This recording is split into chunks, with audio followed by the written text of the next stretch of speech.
Ivan Nye, age 28, 2 tours in Iraq, was on patrol in his Humvee when a bomb exploded under his vehicle.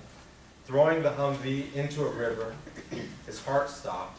He was brought back to life. He got addicted to painkillers, ended up on the streets of Los Angeles homeless.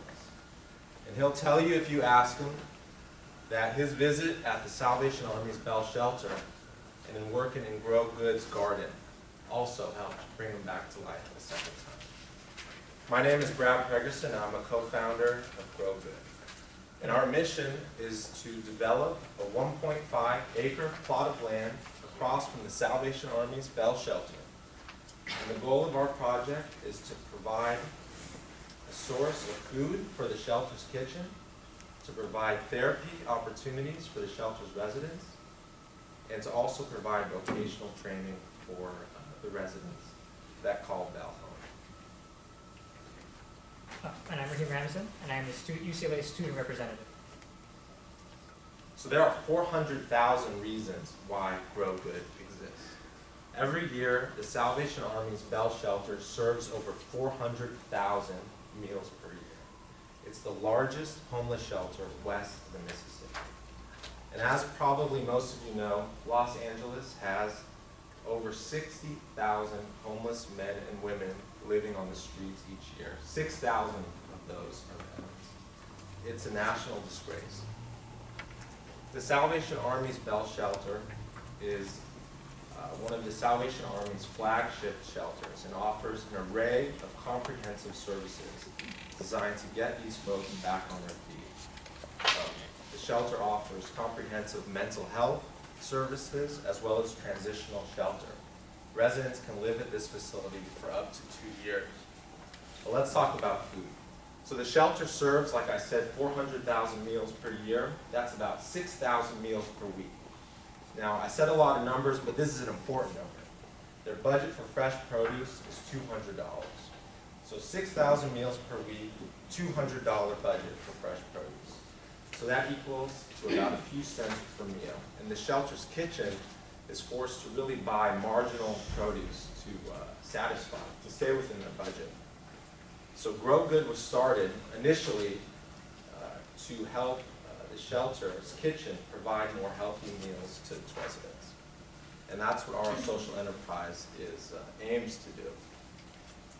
So currently, GrowGood is developing this garden across from the shelter, and we have 14 raised beds, all attached to drip irrigation. We also planted 40 fruit trees, and this is going on right now. And but we believe we can do a lot more. And that more is the enterprise we're going to talk to you guys about today, and that is growing microgreens. We're going to purchase 2 commercial greenhouses. Our farm manager, Jane Torres, with extensive business experience, is going to run these greenhouses. We're going to train the residents at the shelter in the business of growing, selling, and marketing these microgreens.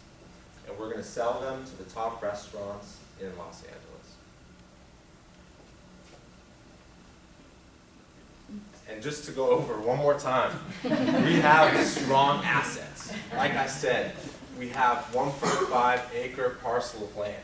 This was taken by my dad's drone, which is not yet illegal. And as you can see, this is our existing garden. In the top right-hand corner is the shelter. 200 feet from the shelter is the garden. We have a committed long-term relationship with the Bell Shelter. We don't pay rent. As long as our garden benefits the residents there, it's rent-free. And we have an enthusiastic and dependable resident staff volunteers. These folks want to work with their hands. They want to do meaningful work as part of their rehabilitation, and GrowGood aims to really provide that meaningful activity. Not yet. So I talked about our strong farm assets. We have that acre of land, and we're in Bell. I skipped over this, 8 miles from downtown. We're close. And local food food movement. There's a great demand for locally grown produce. This chart illustrates the demand on a large scale. California, $1.6 billion each year goes towards purchasing local organic food. But the demand locally in downtown Los Angeles is also great.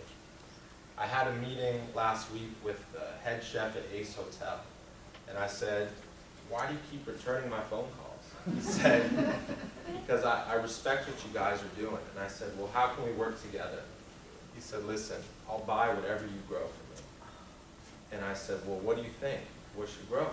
And he said, "Microgreens. We pay a lot for them. They have a short life cycle." Raheem's going to talk about it more. And we use them in all our dishes. Now to hand up. So why microgreens? What are microgreens? Microgreens are small vegetable greens that are primarily used to either enhance the flavor or visual component of a dish. They're typically used as a garnish. Over the last 20 years, microgreens have become much more in demand in California and across the nation. Not only are they used to enhance the visual and flavor components of a dish, they are also highly nutritious. The nutritional value is anywhere from 4 to 40 times their mature counterparts. And we're not only selecting microgreens because of those two reasons, we also selected them because, as the aforementioned, very small harvest cycle, varying from 10 to 14 days. And they sell for a whopping $25 a pound. So we aren't the only people selling microgreens. We aren't the only people claiming to sell high quality organic goods. And we acknowledge there are a lot of commercial growers in the market. But we are still competitive. Our quality will be comparable to all the high quality microgreens currently on the market. Second, our goods will be organic and will comply with all the rules and regulations to have them labeled as such. We are also hyper-local. We are only 8 miles away from the center of downtown. And our food tells a story. Our restaurants who use our goods are showing their customers that they can do well and do good. They're able to show their customers that they support their community. And it is with these 4 attributes that will make us differentiate us in today's competitive market. Our brand. We will provide our restaurant customers with the marketing materials to be able to communicate to their customers that they care. We have an example of a postcard in tents, sort of that we use as a centerpiece, and we also plan to give as much positive PR experience to them through social media such as Facebook. So let me run down some of the numbers for our model. So we use a conservative estimate of $22.50 per pound, and we use an 80% ideal yield of the greenhouse, giving us 135 pounds per month, giving each greenhouse producing $36,500 of revenue each month. So we already raised $70,000. We just need $30,000 more to finish. We need this $30,000 to finish having enough money to purchase the 2 commercial greenhouses necessary to grow the microgreens. Other than that, of the $100,000 that we also raised, will be used to help pay for the garden manager, who we just kind of signed on, and for marketing and supplies. Our management team. Our management team is very well stacked. Our co-founders will be overseeing the venture: Brad Ferguson, lawyer and shelter representative; Andrew Hunt, venture capitalist and UCLA MBA; garden manager. Can you all raise your hands? Yeah. Jane Torres, heading the operations of the garden. She's a master gardener, and she also helped founded Urban, a community garden that helped plant gardens across Skid Row. And then for consulting us, we have Courtney Gutierrez, who is the head gardener for Alma, which is recently the #1 new restaurant, according to Bon Appetit.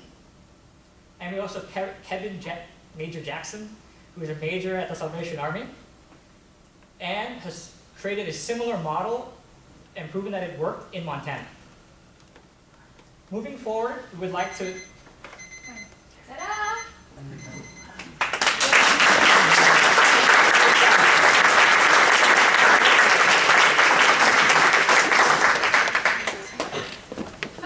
questions.